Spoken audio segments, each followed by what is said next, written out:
भगवान विष्णु को अति प्रिय होती है एकादशी। आज हम एकादशी महात्म कथावासा सुनेंगे। बोलिए विष्णु भगवान की जय। श्री सुत जी महाराज सौनक आदि 88,000 ऋषियों से बोले, हे महर्षियों, एक वर्ष के अंदर 12 महीने होते हैं और एक महीने में 2 एकादशी होती है, सो एक वर्ष में 24 एकादशी होती है।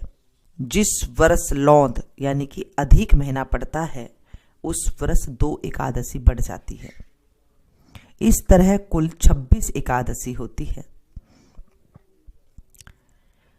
पहली एकादशी का नाम है उत्पन्ना, दूसरी का नाम है मोक्षदा, जो मोक्ष प्रदान करने वाली होती है।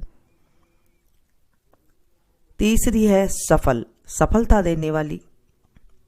चौथी है पुत्रदा, पुत्र को देने वाली।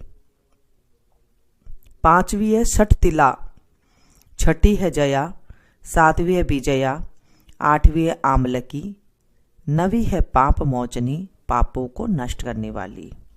10वीं है कामदा, 11वीं है बरुथनी, 12वीं है मोहिनी, 13वीं है अपरा और 14वीं है निर्जला, 15वीं है योगिनी, 16वीं है देवसैनी, 17वीं है कामिदा, 18वीं है पुत्रदा, 19वां है अजा, 20वीं है परिवर्तनी, 21वीं है इंदर, 22वीं है पांसाम कुसा, 23वीं है रमा, 24वीं है देवत्यानी और लौंद अधिक की दोनों एकादशियों का नाम क्रमानुसार पद्मिनी और परमा है। ये सब एकादशी यथा नाम तथा गुण वाली होती है। इन एकादशियों के नाम तथा गुण उनके व्रत की कथा सुनने से मालूम होते हैं। जो मनुष्य इन एकादशियों के व्रत को शास्त्र अनुसार करते हैं उन्हें उसी के फल की प्राप्ति होती है। नैमिषारण्य क्षेत्र में श्री सुत जी ब्राह्मण से बोले, हे ब्राह्मणों, विधि सहित इस एकादशी महात्म को भगवान श्री कृष्ण ने कहा था। प्रेमी जन ही इस व्रत की उत्पत्ति को प्रेम पूर्वक सुनते हैं और इस लोक में अनेकों सुखों को भोग कर अंत में विष्णु पद को प्राप्त करते हैं। श्री सुत जी बोले, हे ब्राह्मणों, सबसे प्रथम इस एकादशी महात्म को भगवान श्री कृष्ण ने अर्जुन से कहा था। उसी प्रकार उसी के अनुसार मैं आपसे कहता हूं। अर्जुन ने कहा, हे जनार्दन, इस एकादशी का व्रत का महात्म क्या है? इस व्रत के करने से क्या पुण्य मिलता है और इसकी विधि क्या है, सो आप मुझसे कहिए। ऐसा सुनकर श्री भगवान ने कहा, हे अर्जुन, सबसे पहले हेमंत ऋतु के मार्गशीर्ष महीने में कृष्ण पक्ष की एकादशी का व्रत करना चाहिए। 10वीं की शाम को दातुन करना चाहिए और रात को भोजन नहीं करना चाहिए।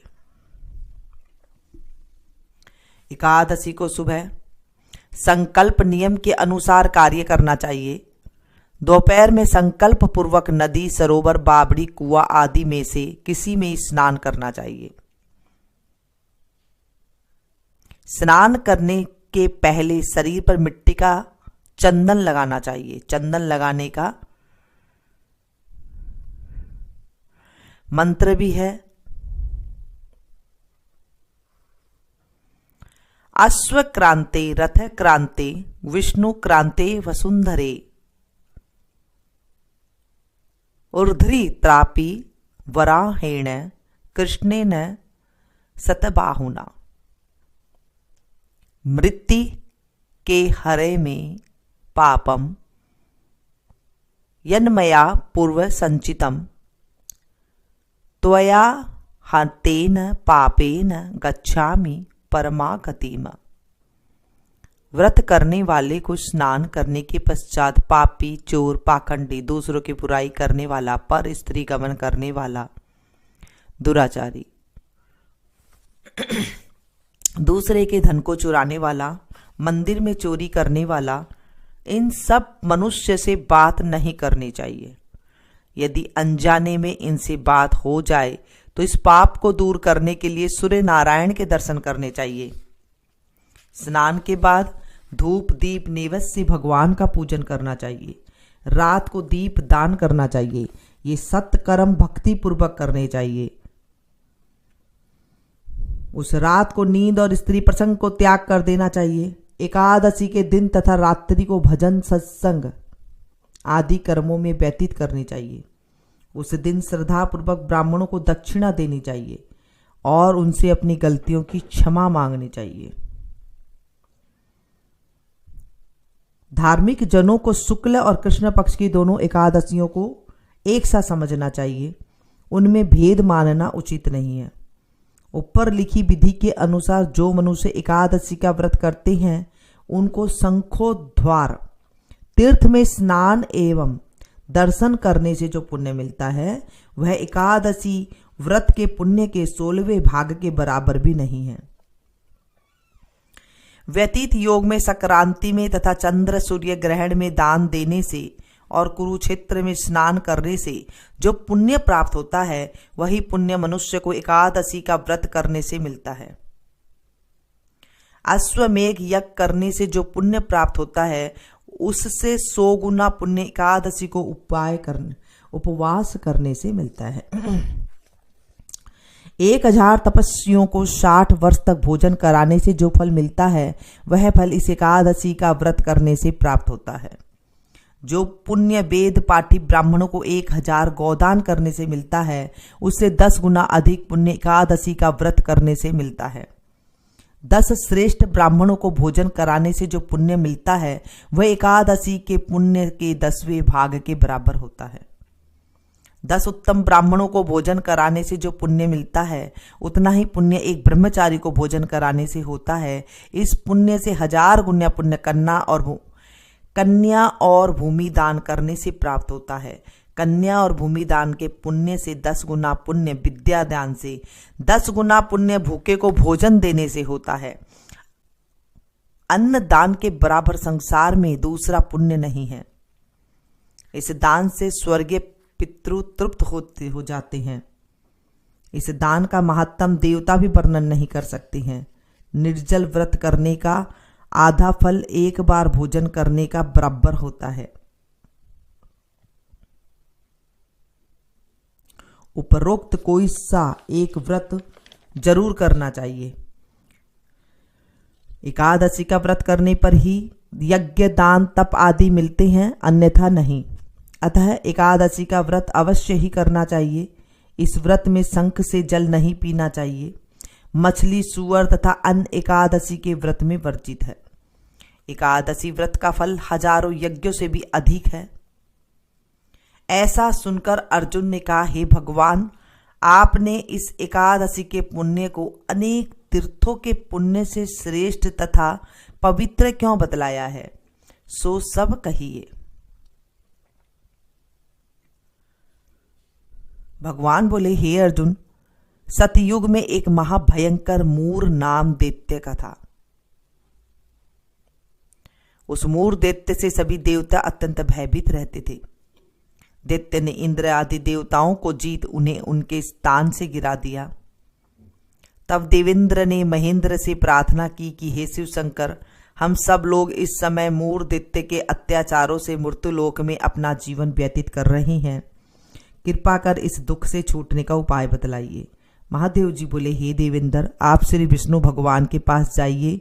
इंद्र तथा अन्य देवता क्षीर सागर जहां पर ही कि भगवान विष्णु शेष शैया पर शयन कर रहे थे और देवताओं सहित इंद्र ने उनकी इस प्रकार स्तुति की, हे देवताओं के देवता और देवताओं के देवताओं द्वारा स्तुति करने योग्य आपको बारंबार प्रणाम है। हे दैत्यों के संहारक, हे मधुसूदन, आप हमारी रक्षा करें। हे जगन्नाथ, समस्त देव दैत्यों से भयभीत होकर आपकी शरण में आए हैं। आप ही संसार के कारक और कर्ता हैं, सबके माता पिता हैं, जगत की उत्पत्ति, पालन और संहार करता तथा देवताओं की सहायता करने वाले और शांति प्रदान करने वाले हैं।